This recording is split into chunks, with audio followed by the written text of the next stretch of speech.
ang mga kwento ng pag-ibig, kwento ng buhay at kwento ng pag-asa dito sa Barangay Love Stories. Love Stories. Ang sabi nila ay mga bata lang ang naniniwala kay Santa Claus dahil katang isip lang naman daw ang isang katulad niya. Pero para sa maraming tao si Santa ang sumisimbolo sa pag-asa at saya na dulot ng Pasko. Ikaw kabarangay, naniniwala ka rin ba kay Santa? Dear Papa Dudut, kumusta po kayo? Sana ay palagi kayong nasa mabuting kalagayan. Ako po si Danilo, 42 years old at taon-taon ay naging panata ko na ang magbigay ng aginaldo at regalo sa mga dating kapitbahay ko sa Quezon City, kung saan ako lumaki. Nagsimula ako noong binata pa lamang ako at hanggang sa nagkaasawa na ako ay lagi pa rin akong bumabalik sa lugar na yon. Dahil para sa akin ay sobrang importante ng mga taong nakatira doon. Masarap sa pakiramdam na isa ako sa mga nagbibigay ngiti sa mga bata tuwing Kapaskuhan. Nakikita ko kasi ang sarili ko sa kanila at kung paanong nabuo ang mga ngiti ko sa labi dahil na rin sa tulong ng mga kapitbahay namin noon. May dalawa akong anak, Papa Dudut, at 12 years na kaming kasal ng asawa kong si Emeline. Nagtatrabaho naman bilang manager sa Australia. Noong nagkapamilya ako ay kinailangan kong umalis sa Quezon City para bumuo ng bagong buhay kasama ang asawa ko sa Pasig. Kahit papaano ay nalayuman ay naging supportive pa rin naman sa akin ang asawa ko sa naging panata ko kada Kapaskuhan. Sa katunayan, kahit noong nasa abroad na siya, bago pa man sumapit ang Disyembre, ay nagpapadala na siya sa akin ng isang malaking box na naglalaman ng mga laruan at damit para may maipamigay ako sa mga bata sa Quezon City pagsapit ng Pasko. Nakakatuwa nga dahil minsan mas excited pa si Emeline kesa sa akin. Suportado niya raw ako sa ginagawa ko dahil gusto niya na maging ehemplo ako sa mga anak namin. Maganda raw na habang bata pa sila ay natututunan na nila ang importansya ng pagiging mapagbigay sa kapwa.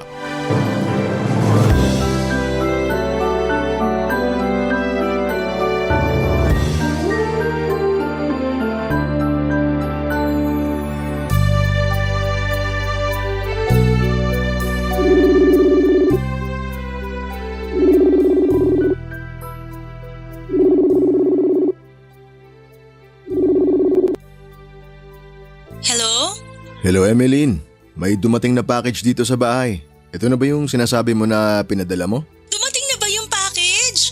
Ang bilis Oo, yan nga yun. Mga laruan, damit at libro yan.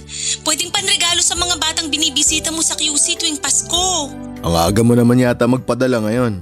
September pa lang Mas mabuti na yung maaga kaysa naman nung nakaraang taon. Akala ko hindi naaabot sa Pasko yung package ko kasi na-delay. Inagahan ko na this year para hindi na magka-aberya. Sabagay, mas maganda na nga yung mas maaga. Kapag may extra pa ako, magpapadala uli ako ng isa pang box. Baka sakaling umabot pa. Ang dami na nito. Baka nga abutin na ako ng ilang araw sa pagbabalot nito kapag dinagdagan mo pa. Mas maganda na yung sumobra kaysa kulangin. May mga siningit din pala akong regalo dyan para sa mga anak natin.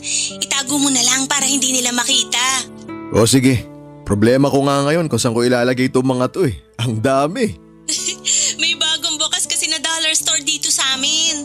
Natuwa ako kaya medyo naparami yung nabili ko.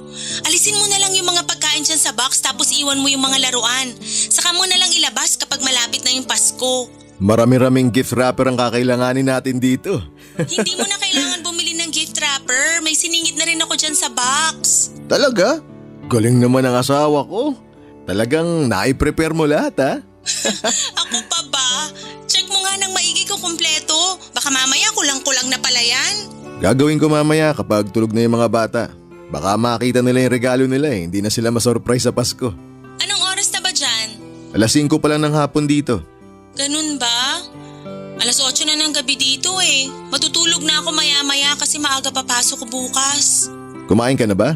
Oo, kumain na ako. Nagluto ako ng roast chicken kanina. Wow, sarap naman. Wag rin naman yun pag uwi ko. Ipagluluto ko kayo ng mga anak natin. Kailan naman yan? Next year pa. Tagal pa nun. Hindi, ngayong Pasko na mismo.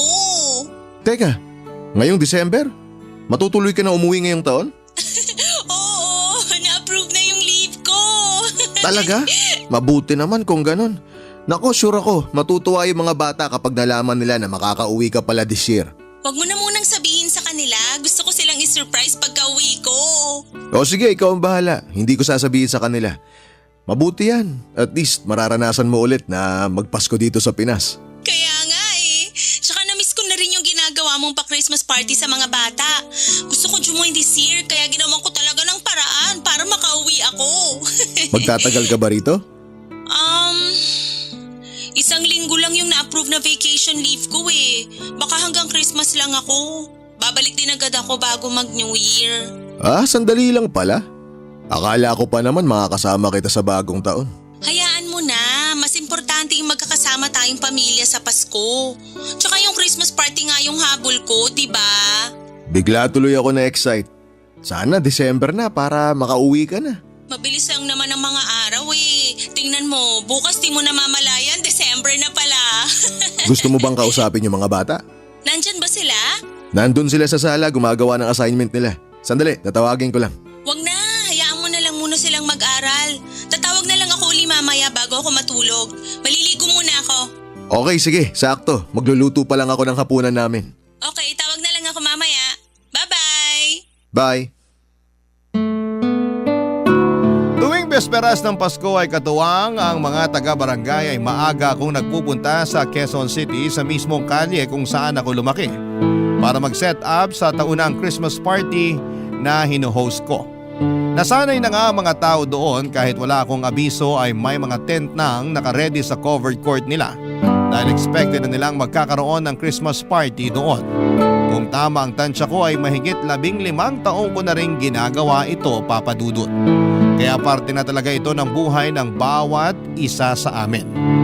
Nagsimula ako sa mga pasimpleng laruan noon na nabibili ko lamang sa Divisoria. Yun pa lang kasi ang kaya ng budget ko dati. Ang bonus na natatanggap ko sa trabaho kahit kakarampot lang ito, ang siyang ibinibili ko ng mga laruan at school supplies na ipinamimigay ko sa mga kabataan sa amin. Noong medyo umangat ang estado ko at napunta ako sa mas magandang trabaho, ay nag-upgrade din ako ng mga regalong ibinibigay ko. Hanggang sa naisipan kong magsuot ng Santa costume para na rin mas kagiliwan pa ako ng mga bata. Simula noon ay tinawag na akong Kuya Santa ng mga kabataan sa amin. Noong nakapangasawa ako at umalis sa Quezon City, inakala ng lahat na mawawala na sila ng Kuya Santa. Pero ginawa ko ang lahat para hindi matigil ang tradisyon kahit na hindi na ako doon nakatira, Papa Dudut. Kaya tuwing bumabalik ako sa lugar na yon ay labis ang tuwa ng mga bata pati na rin ng mga dating kapitbahay ko na nakakakilala sa akin, Papa Dudut.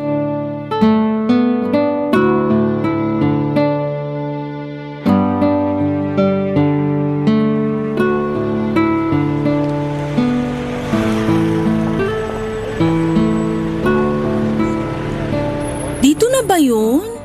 Di ko na maalala kung saan tayo na Christmas party nung huli eh. 3 years ago na rin kasi nung last akong sumama sa'yo. Oo, dito na nga yun. Baka kasi naninibago ka bago tong covered court eh. Kapapatayo lang nila. Nag-request na ako sa barangay na dito natin idaos yung mga Christmas party natin kada taon. Ang dami na palang nagbago rito. In fairness maraming in-improve tong lugar nyo. Kaya nga eh. Malayo na kumpara nung kabataan ko. Ibang-iba na itsura. Nakakalungkot tuloy kasi hanggang sa alaala ko na lang makikita yung dating lugar na kinalakihan ko. Hindi naman maiiwasan yan. Ang mundo, constant na nagbabago, kaya maganda yung gumagawa tayo ng memories oras-oras para kahit papano. Magbago man, may magandang alaala tayo mula sa nakaraan. Katulad ngayon, tong Christmas party na gagawin natin para sa mga bata. Memory na naman to na hindi natin makakalimutan. Tama ka. Magandang core memory din to para sa mga anak natin. Malay natin, sila ang magtuloy nito paglaki nila, di ba? Teka, nasa na pala yung mga anak mong yun? Ayun, pagkababa ng sasakyan, nakipaglaro agad. Nakita nila yung mga kalaro nila last year. Nakakatuwa naman, may mga kaibigan na pala sila rito. Danilo, ikaw na ba yan? Ay naku, ikaw nga! Magandang araw po, Chang Miling. Halika nga rito, payakap nga. Ang taba-taba mo na. Mahilig kasi ako sa pagluluto ngayon kaya medyo napabayaan na yung katawan ko sa kusina. Kasama ko nga po pala asawa ko, Chang Miling, si Emeline. Magandang araw po. Ay sus, si Emeline na pala ito. Hindi na kita nakilala. Halika, yakapin din kita. Kamusta po kayo? Heto, mabuti naman. Malakas pa rin kahit tumatanda na.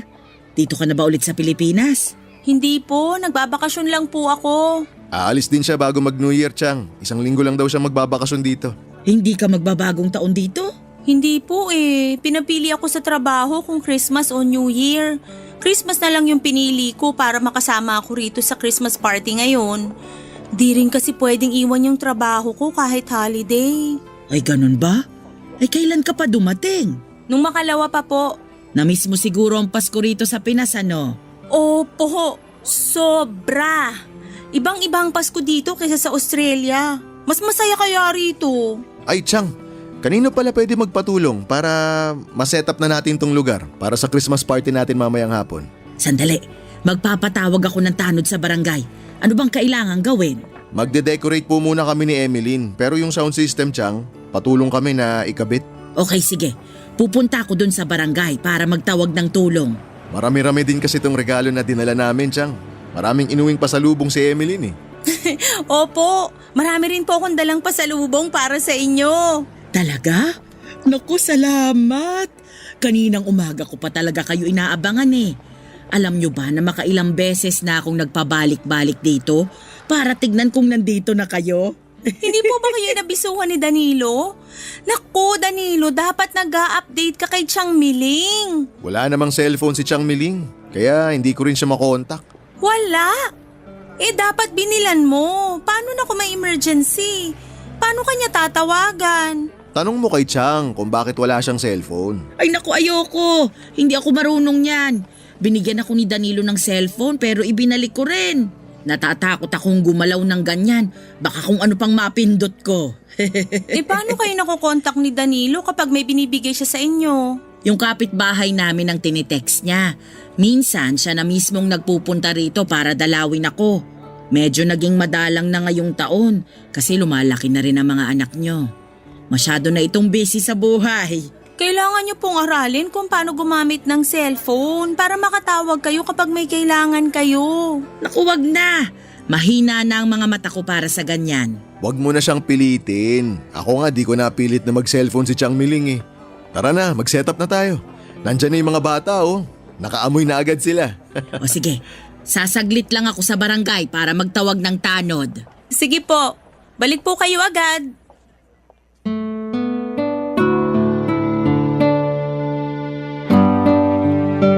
Papa Dudut, isa si Chang Miling sa mga pinakaimportanteng tao sa buhay ko, Papa Dudut.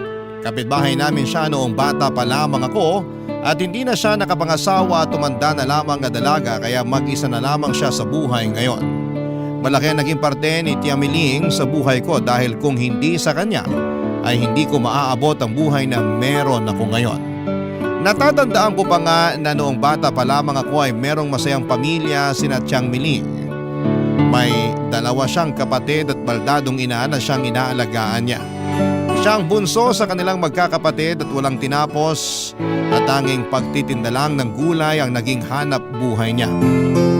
Ang 2 niyang kapatid ay isang tricycle driver na maagang namatay dahil sa aksidente. Samantalang ang natitira naman ay isang manikurista. Katulad ni Chang Miling ay nabiyayaan din ako ng isang masayang pamilya. May isa akong nakababatang kapatid at ang mga magulang ko ay walang permanenteng trabaho at nakadepende ang hanap buhay nila kung saan may pera. Mahirap lang din ang buhay namin noon, Papa Dudut. Ang totoo niyan, kaming lahat na magkakapit-bahay sa kalye namin. Lahat kami ay hikahos at nakaasa lamang sa isang kahig isang tukang buhay. Kaya Kaya naman kung sino sa amin ang nabibiyayaan ng pera o pagkain ay lagi nilang sinishare ang mga blessing nilang yon. Walang madamot sa lugar namin. Lahat kami ay mapagbigay. Lahat kami ay nagtutulungan. Kaya naman sa kabila ng hirap ng buhay ay masasabi kong masaya kami sa kalye namin dahil mapagbigay ang mga tao doon. Pero ang masaya at tahimik naming buhay ay nagbago noong isang trahedya, Papa Dudut, ang nangyari sa lugar namin. Barangay Love Stories. Barangay Love Stories. Pangangalakal ang unang trabahong pinasok ko. 10 years old lamang ako noon. Masaya na ako noon na nakakabili ako ng isang dilata para lang may maulam kami. Sobrang proud ako noon sa sarili ko kasi kahit papaano'y nakakatulong ako sa mga magulang ko. Katulad ng sinabi ko ay mahirap man ang buhay noon ay masaya ako sa naging takbo ng kabataan ko. Tuwing naaalala ko nga ang panahon namin ay hindi ko maiwasang mapangiti na lamang. Nakakamiss kasi yung time noon na pagkatapos ng klase namin ay puno ang kalsada namin ng mga batang naglalaro. Mula sa tago-taguan, habulan, tumbang preso at kung ano-ano pa. Lahat na yata ng larong pangkalsada ay nalaro namin noon. Sa kabilang kanto naman ay nagkukumpulan ang mga nanay sa isang sari-sari store at nagkwekwentuhan tungkol sa buhay-buhay. Katabi nila ang tindera ng mga inihaw na ang suki ay ang mga manginginom sa amin. Pagsapit naman ng dilim ay tawanan naman ang maririnig mo mula sa mga kalalakihang nag-iinuman sa mismong daanan. Kapag narinig mo na ang mga tawanang yon, ibig sabihin ay kailangan mo nang umuwi dahil gabi na at nakakain na ng hapunan ng karamihan. Ang mga alaalang yon ang bumuo sa pagkabata ko. Pero ang lahat ng masasayang alaala sa nakaraan ay natabunan dahil sa isang pangyayari na siyang nagpabago ng lahat. Hating gabi na noon at mahimbing nang natutulog ang lahat ng isang apoy ang sumiklab sa isa sa mga kabahayan. Walang nakapansin sa sunog kaya mabilis itong kumalat. Wala akong masyadong memorya sa mga nangyari noong araw na yon, Papa Dudut. Sa sobrang bilis ng mga pangyayari, ang naaalala ko na lamang ay nung oras na nasa ospital na ako.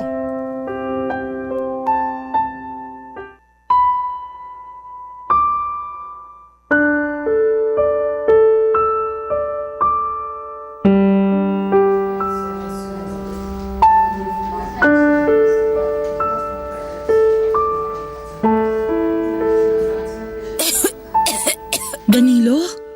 Naku, salamat sa Diyos, kising ka na. Anong nararamdaman mo ngayon? May masakit ba sa'yo? Masakit po itong lalamunan ko, Chang. Gusto mo ba ng maiinom? Masakit yung lalamunan mo kasi marami ka raw nalanghap na usok dahil sa sunog. Mahapdi rin po itong mga braso ko. Alam ko, pero huwag kang mag-alala. Ginagamot na ng nurse yung sunog sa braso mo. Huwag mo na lang galawin yung bandage na nakalagay. Papalitan yan ulit maya-maya. Nasaan po tayo? Nandito po ba tayo sa ospital? Oo, nandito tayo ngayon sa ospital. Magpahinga ka na muna. Gusto mo na bang kumain? Hindi po. Gusto ko pong makita si nanay at tatay. Nasaan na po sila? Hindi ko alam kung paano ko ba sasabihin sa'yo to. Bakit po? Danilo, hindi nakalabas ng bahay niyo ang nanay at tatay mo. Nakulong sila sa loob ng nasusunog ninyong bahay. Po? Pero paano po nangyari yun? Magkakasama po kaming lumabas ng bahay eh. Pagkalabas mo, bumalik sa loob ang tatay mo kasi naiwan yung kapatid mo. Pinasa ka sa akin ng nanay mo. Saka siya bumalik sa loob nung hindi niya mahintay ang tatay mong lumabas. Pagkatapos nun, mas lumakas pa yung apoy hanggang sa hindi na sila nakalabas pa. Pati po yung kapatid ko? Silang tatlo. Hindi sila nakaligtas sa sunog. Hindi po totoo yan. Nakalabas na po kami ng bahay kagabi. Nakita ko po, kasama ko po si nanay kagabi. Siguro hindi mo na maalala yung nangyari. Kasi pagkalabas mo, nawalan ka ng malay. Masyado kang maraming nalanghap na usok, kaya itinakbo ka na namin agad sa ospital. Bakit po hindi niya tinulungan si nanay na makalabas ng bahay? Danilo, masyado nang malakas nun yung apoy. Pati nga mga bumbero nahirapang pasukin yung mga kabahayan. Kasi mabilis na kumalat yung sunog eh. Bakit si nanay pa? Bakit sila pa yung kailangang mawala? Ang dami namang ibang tao dyan. Huwag mong sabihin yan. Hindi lang ikaw ang nawalan. Lahat tayo naapektuhan sa sunog. Pero bakit kailangan mamatay ang pamilya ko? Kailangan ba talagang mangyari yun? Ang bata ako pa para mawala ng magulang. Alam kong nasasaktan ka ngayon dahil sa nangyari. Lahat tayo nasasaktan. Ako rin nawalan ng magulang sa sunog. Hindi rin nakaligtas si nanay. Nawalan din ako ng kapatid. Yung ate ko, sinubukan niyang iligtas si nanay. Pati siya nadamay. Danilo, marami tayong nawalan. At wala sino man ang may gusto sa nangyaring yun. Hindi ko alam kung ano ang rason kung bakit tayo yung binigyan ng ganito kabigat na problema. Pero hindi magandang ipasa sa iba yung pinagdadaanan natin. Kailanman, hindi magandang ihiling na sana sa iba na lang nangyari ang nangyari sa atin. Hindi ko lang pong matanggap na wala na ang pamilya ko. Sana namatay na lang din ako. Sana hindi lang din ako nakaligtas. Danilo, naiintindihan kita sa nararamdaman mo ngayon. Pareho tayo ng kinatatayuan. Pero imbis na hilinging namatay ka na rin, magpasalamat ka na nakaligtas ka. Para saan pa po na naligtas pa ako kung wala na akong pamilya ngayon? Nandito pa naman ako. Pwede mo akong ituring na pamilya. Hindi ba't noon pa man, pamilya na ang turingan nating lahat?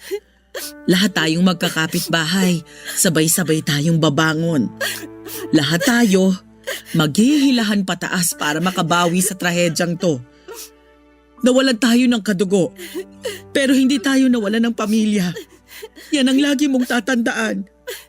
Naiintindihan mo ba yon? Opo. O sige, pumangon ka na dyan para makakain ka na. Subukan mong kumain kahit masakit ang lalamunan mo. Maya-maya may titingin ulit sa'yo. Kung wala ng problema, baka pauwiin din tayo ngayong araw. Sige po. Sana po makalabas na tayo. Gusto ko na pong umalis dito. Kung gusto mong makalabas dito sa lalong madaling panahon, kumain ka na. Halika, tutulungan kitang bumangon dyan.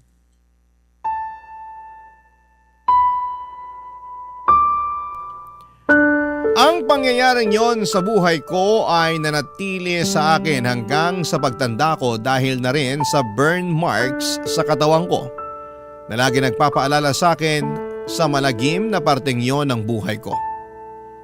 10 years old lamang ako noong nawalan ako ng pamilya. Pero hindi lang ako ang nawala noon. Marami kami at isa na rin doon si Tiang Miling. Namatay ang nanay at kapatid nito matapos iligtas ng ate niya ang baldado nilang ina. Sa kasamaang palad ay hindi na sila nakalabas pa ng buhay at nakita na lamang daw ang dalawa sa mismong pinto ng bahay nila. Parehong nadagana ng poste ng kanilang bahay. Hanggang ngayon ay hindi pa rin masyadong malinaw sa alaala ko ang mga nangyari noon. Para na rin siguro yon ang utak ko para isalba ang sarili ko mula sa sakit na nararamdaman ko noon. Ang tanging naaalala ko na lamang ay kung papaanong ang kabahayan sa lugar namin na dati puno ng sigla ay abo na lamang ang natira. Ang dating sari-sari store na paboritong tambayan nila nanay noon ay wala na. Ang bahay ng kaibigan ko kung saan kami lagi naglalaro ay semento na lamang ang natitira. Ang dating masayang kalye namin ay napalitan ng pait at hinagpis. Papadudot marami namang tumulong sa akin noong panahong yon. Nagsidatingan ng mga NGO na nag-donate ng mga pagkain at damit. Pati ang mayor namin ay nagabot din ng tulong. Wala na kaming time na magluksa noon dahil kailangan naming bumangon kaagad mula sa pagkakalugmok. Nagtulungan kaming magkakapitbahay para magsimulang muli. Ang ilan sa amin ay naisipang umalis at lumipat na lamang sa mga kamag-anak nila, samantalang kaming walang ibang mapupuntahan ay nanatili pa rin doon para magsimula muli.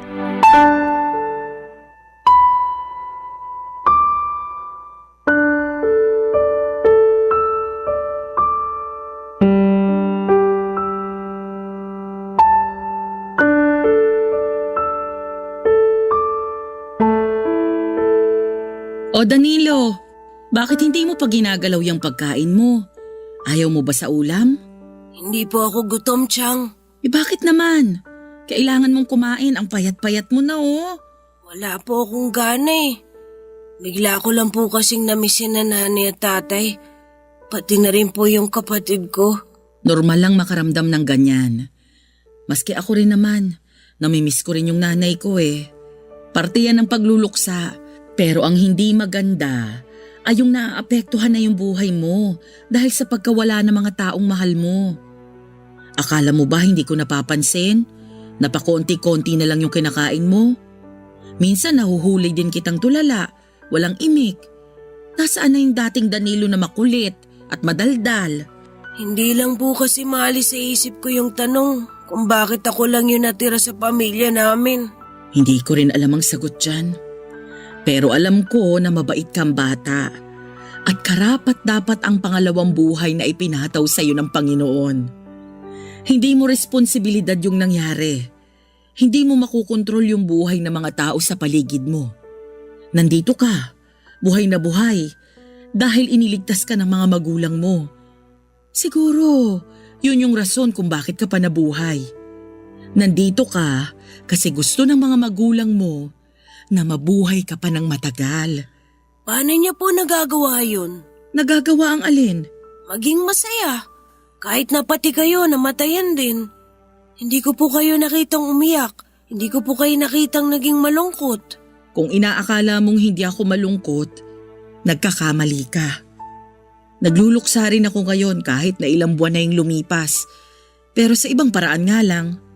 Kapag ipinaramdam ko kasi sa'yo na malungkot ako, di dalawa na tayong malungkot niyan. Kailangan kong maging matatag. Kasi kung hindi ko gagawin yun, wala kang pagkukunan ng lakas. Gabi-gabi kapag tulog ka na, kapag wala ng tao, umiiyak din ako. Iniiyakan ko yung mga bagay na pinagsisisihan ko. Yung mga bagay na hindi ko nagawa. Paulit-ulit yan. May mga katanungan din ako sa isip. Kung sakali bang sinamahan ko yung kapatid kong bumalik sa bahay para pagtulungan naming iligtas si nanay? Buhay pa kaya sila ngayon? Naisip ko rin yun pero nung gabing yun, ewan ko. Nadala ko ng takot. Nataranta ko. Hindi ko alam kung anong gagawin ko. Hanggang sa nilipitan ako ng nanay mo at ipiniling ka niya sa akin bago niya binalikan yung tatay at kapatid mo sa nasusunog niyang bahay. Yung eksenang yun, paulit-ulit na tumatakbo sa isipan ko. Pero alam mo, mahirap ang mawala ng kamag-anak. Pero mas mahirap kung hindi natin tatanggapin ang totoo. Sabi ko sa sarili ko noon, paglaki ko, babawi ako sa mga magulang ko. Ipaparanas ko sa kanila kung paano magkaroon ng magandang buhay. Pero dahil sa nangyari, hindi ko na po yan magagawa. Magagawa mo pa rin naman ang bagay na yun eh. Paano po? Ituloy mo yung pangarap mo. Gawin mo yung mga pinaplano mo. Mabuhay ka. Mag-aral ka hanggang sa matupad mo yung gusto mo para sa pamilya mo. Kapag nangyari yon, natitiyak ako na magiging masaya ang mga magulang mo sa maaabot mong buhay. Pero paano po kung makakabawi sa kanila kung patay na sila? Hindi ka man makakabawi ng personal. Hindi mo man sila mabibigyan ng material na bagay. Mabibigyan mo naman sila ng katahimikan. Naniniwala ka ba sa langit? Naniniwala ka ba na ang taong namatay napupunta sa lugar na yon? Opo. Ako rin. Mabait ang mga magulang mo, kaya sigurado ako sa langit sila nagpunta. At kapag nasa langit sila, ibig sabihin, nababantayan at nagagabayan kanila. Kaya ipakita mo sa kanila na kaya mo pa ring tuparin yung mga pangarap mo kahit na wala na sila. Sige po, gagawin ko po yan. O siya, simulan mo na ngayon. Kumain ka na dyan para bumalik yung sigla mo. Basta lagi mong tatandaan, pwede kang maging malungkot. Pwede kang magluksa hanggang kailan mo gusto. Pero sana, huwag mong pahabaan yung nararamdaman mong yan kasi walang mangyayari kung lagi mong inaalalang nakaraan. Opo, Chang. O sige, bumalik na tayo sa pagkain. Lalamig na to, sayang naman. Hindi lang si Chang Miling ang nagmalasakit para sa akin, kundi lahat ng mga kapitbahay ko. Naawa sila sa akin dahil ako ang malalang estado noon dahil nawala ang buo kong pamilya sa murang edad. Ako na ang nagsilbing anak ng lahat sa lugar namin at sila na rin ang nagsilbi kong nanay, tatay, kuya, ate, tito at tita. Hindi ko man po sila kadugo ay pinaramdam nila sa akin na meron pa ring nananatiling pamilya para sa akin. Lagi ako noong nakakatanggap ng pagkain at damit mula sa mga kapitbahay ko. Minsan may mga nag-aabot din ng pera para may pambaon ako sa eskwela. Bilang kapalit sa mga tulong na ibinibigay nila sa akin kapag may nangangailangan ng tulong, ay lagi akong nagvo-volunteer. Kapag may gustong magpalinis o magpaayos ng mga gamit, kapag may gustong ipabili sa mga malalayong lugar, tulad ng palengke, kapag kailangan nila ng magbubuhat at kung ano-ano pa, ako ang lagi nag-o-offer ng tulong. Sa mga sumunod na taon ay gano'n na nga ang ginawa namin. Nagtulungan kami at inalagaan ako ng mga kapitbahay ko hanggang sa nagbinata ako at nakapagtapos ng pag-aaral. Hanggang ngayon ay lubos na natutuwa ang puso ko sa kabutihang ipinakita sa akin ng mga taong hindi ko man kadugo ay itinuring ko ng tunay kong pamilya.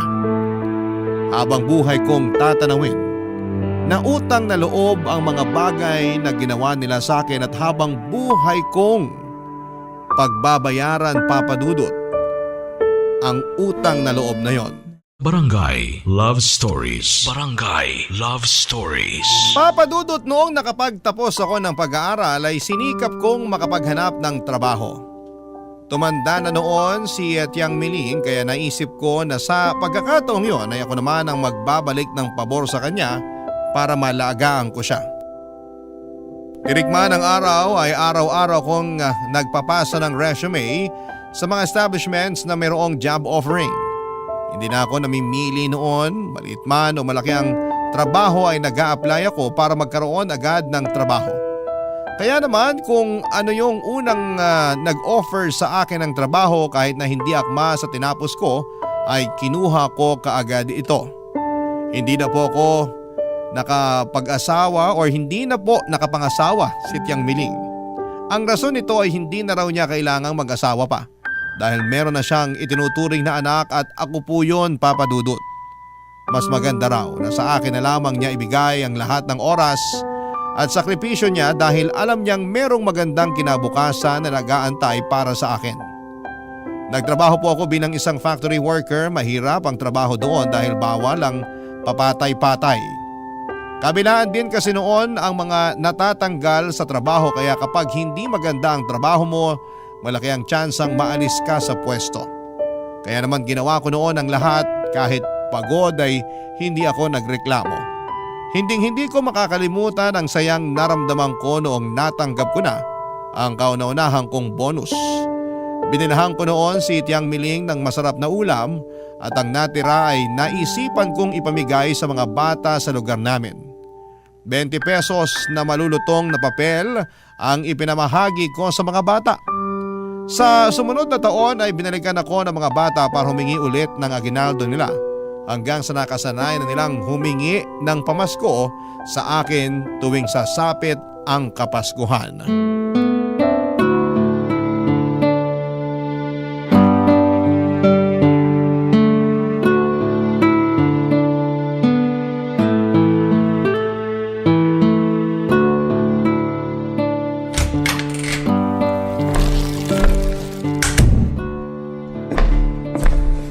Chang? Chang, nandito po ba kayo? Nandito ako sa kusina. Bakit? Akala ko po nasa labas kayo eh. May binili po akong blouse para sa inyo. Sana kasya. Hindi ko po kasi alam size nyo. Aba, thank you. Mukhang kasya naman sa akin. Ang ganda. Ay oh, bagay ba? Bagay na bagay po. Saktong-sakto yung kulay. Mas nagliliwanag yung mukha nyo. Dapat pala dilawang lagi yung isuot eh. Anong meron? Bakit bigla kang napabili ng blouse para sa akin? Natanggap ko na po kasi yung Christmas bonus ko. Kaya naisip ko na bigyan kayo ng maagang regalo. Tsaka Chang, bumili rin ako ng school supplies at ilang mga laruan para sa mga batang mamamasko ngayong taon. Diyan mo lahat ginamit yung bonus mo? Opo, sigurado ako Chang matutuwa yung mga bata nito. Dapat nagtira ka naman ng para sa'yo. Okay lang po, masaya na ako na makitang masaya yung mga batang pagbibigyan ko nito. O naku, ikaw talaga. Kahit kailan, ibang tao pa rin talaga ang lagi mong inuuna. Manang-mana ka talaga sa nanay mo na sobrang bait. Gusto ko po kasing sorpresahin yung mga bata ngayon. Imbis na pera, naisip ko po na mamigay na lang ng regalo para naman meron silang mabubuksan sa Pasko. Ako kasi, hindi ko naranasang magbukas ng regalo tuwing Pasko eh. Kaya sa kanila ko na lang ipaparanas yun. Napakabuti talaga ng loob mo. Sana pagpalain ka pa ng Panginoon para marami ka pang batang mapasaya. Ang totoo po niyan, Chang. Mas napapasaya ko po yung batang Danilo dahil dito sa ginagawa ko. Dito na lang po kasi ako makakabawi sa pagkabata ko eh na maagang nasira. Na siyang dapat naman. Ang mahalaga, masaya ka dito sa ginagawa mo. Masaya naman po ako, Chang. Ang totoo po niyan, sobrang natutuwa nga po ako tuwing Pasko eh kasi ibang-iba yung saya kapag nakakapagbigay ka kesa yung ikaw yung nakakatanggap. Tinatanong nga sa akin ng mga kapitbahay natin kung tatakbo ka ba raw sa politika kaya ka taon-taon na namimigay ng aginaldo. Sabi ko sa kanila, sadyang mabait ka lang talaga. Naku, hindi ko naman po kailangan pumasok sa politika para makatulong eh. Sapat na po sa akin to. Hindi man malaki yung tulong na naibibigay ko, at least nakakatulong ako. Maliit man ang tingin mo dito sa ginagawa mo, pero para sa mga batang binibigyan mo ng regalo, malaking bagay na to para sa kanila. Sana nga po, ganun yung nararamdaman nila. O ano ba yung binili mo? Patingin nga. Heto po, may mga pencil case, lapis, ballpen, tsaka notebook po. Siyempre, meron ding mga laruan, mga manika, baril-barilan. Gusto mo ba tulungan kitang magbalot ng mga yan? Sige po, Chang, para po mas mapabilis tayo. Pero bago natin gawin yan, may ipapakita po muna ako sa inyo. Ano yun? Meron po akong biniling damit para sa akin eh. Eto po oh. Ano yan? Costume po ni Santa Claus. Mag-aala Santa po ako sa Pasko habang namimigay ng regalo sa mga bata. Ang payat-payat mo? Paano ka magiging Santa niyan? Malaking tao si Santa. Di ako po yung payatot na version. Tama nga yung sinabi ko. Ayaw mo talagang maging politiko kasi ang gusto mo pala maging Santa Claus.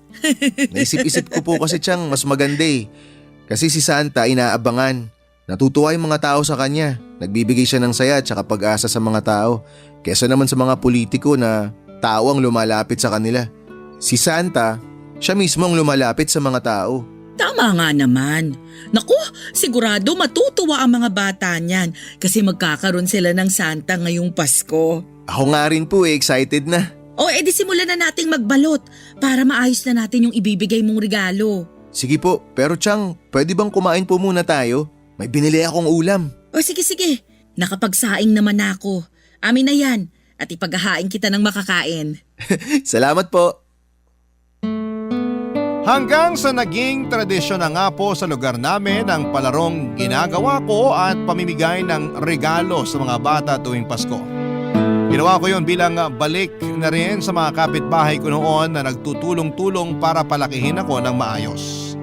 Pero noong nakapag-asawa na ako, Papa Dudut, ay kinailangan ko ring iwan ang lugar na nakagisnan ko.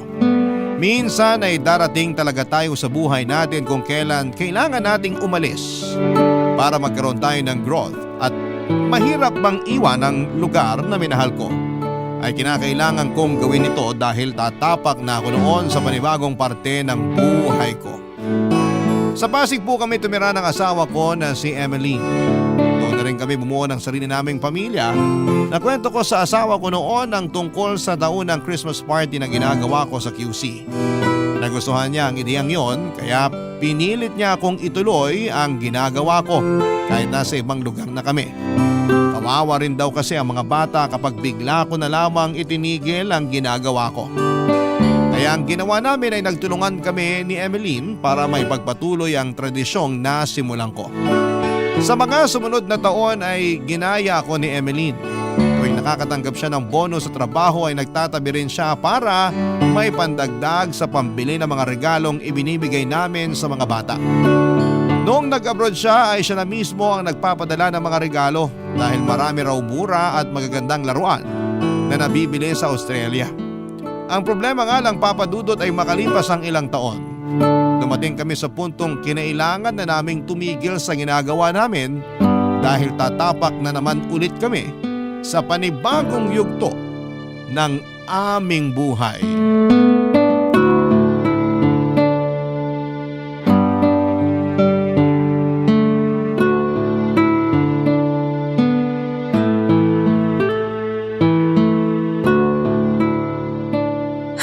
Sa wakas, natapos din yung Christmas party. Grabe yung energy ng mga bata. Oo nga eh. Halatang tumatanda na tayo. Hindi na tayo makasabay sa kanila.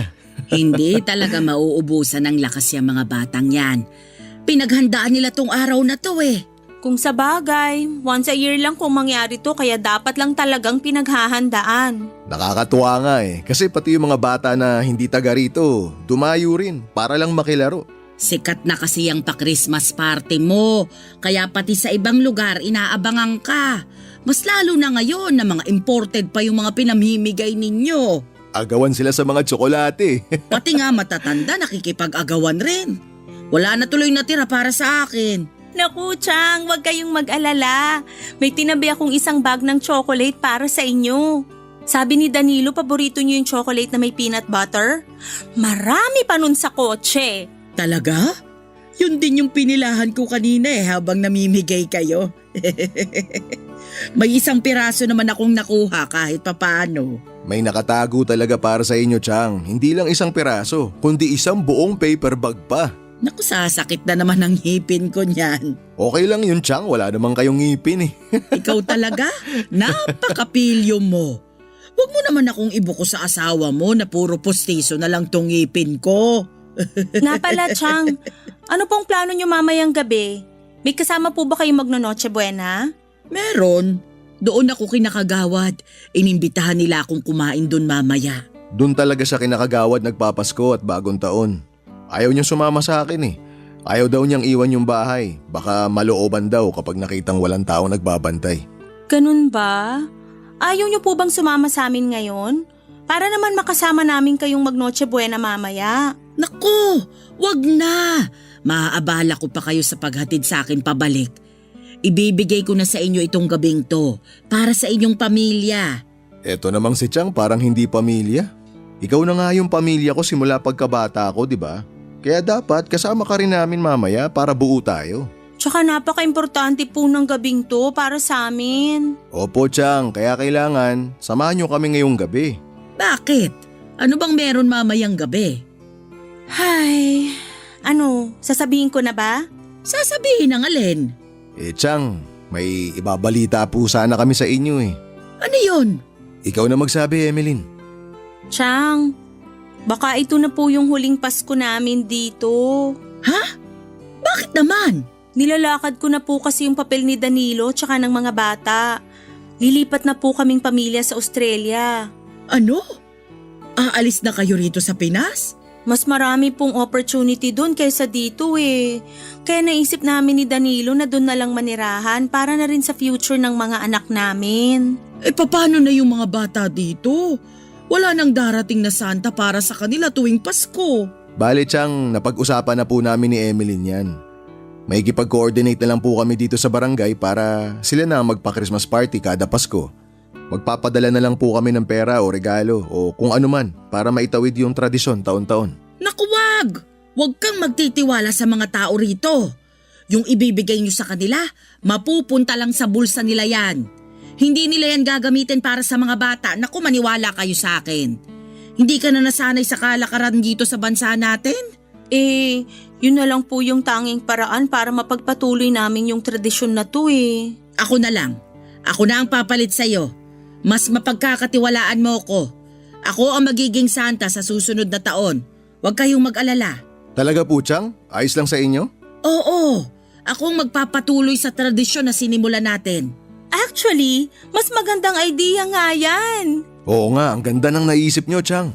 Sa totoo lang, mas maganda talaga kung kayo ang papalit sa akin pag nagkataon. Pag-usapan natin yan mamaya. Sandali at magpapalit lang ako ng damit. Antayin niyo ako. Sasama ako sa inyo pa uwi. Hindi pwedeng hindi ko kayo makasama ngayon. Ngayong aalis na pala kayo. Bakit naman ngayon nyo lang sinabi sa akin? Pasensya na po kayo, Chang. Gusto po kasi namin na makasiguro muna bago namin ibalita sa inyo. Mamimiss ko kayo. Ako rin po, Chang. Sobrang mamimiss ko po kayo. O siya, sandali lang. Ayoko maiyak dito. Mamaya na lang tayo mag-iyakan. Magbibihis lang ako ng damit. Sandali lang ha. Sige po, hintayin ka po namin. Magliligpit po muna kami dito. Ngayon ay sa Australia na ako nakatira kasama ang buong pamilya ko, Papa Dudut. Tuwing namimiss ko ang Pilipinas ay lagi akong nakikinig sa inyong programa sa Barangay Love Stories para mapawi ang pagkalumbay ko. Kaya nga po naisipan ko ring sumulat sa inyong programa para ma-share ang kwento ko at baka sakaling marami ang ma-inspire at tularan ang ginawa ko noon. Nakakatuwa rin siguro kung meron ding ibang Kuya Santa sa iba pang lugar na patuloy na nagbibigay ng kasiyahan sa mga bata. Habang wala kami sa Pinas ay si Tiang Miling ang nagpatuloy sa tradisyon namin tuwing Pasko.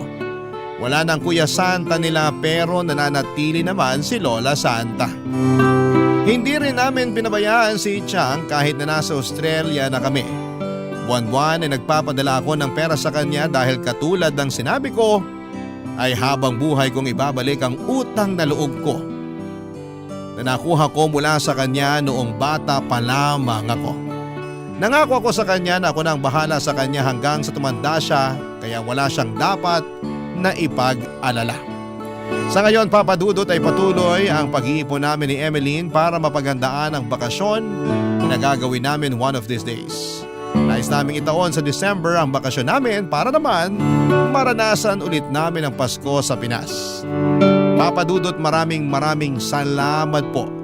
Dito na po nagtatapos ang kwento ko and happy holidays po sa inyong lahat at sana'y magkaroon kayo ng maayos at masayang selebrasyon ng Kapaskuhan. Mabuhay po kayo. Ang inyong forever, kapuso at kabarangay, Danilo. Barangay Love Stories. Barangay Love Stories. Nakakaantig naman talaga ang ating kwento. Ikaw ba, kabarangay? Nakarelate ka ba sa story natin ngayon? Kwentuhan naman tayo dito sa comment section. Nagustuhan ng iyong napakinggan? Ituloy yan via live stream sa www.gmanetwork.com/radio.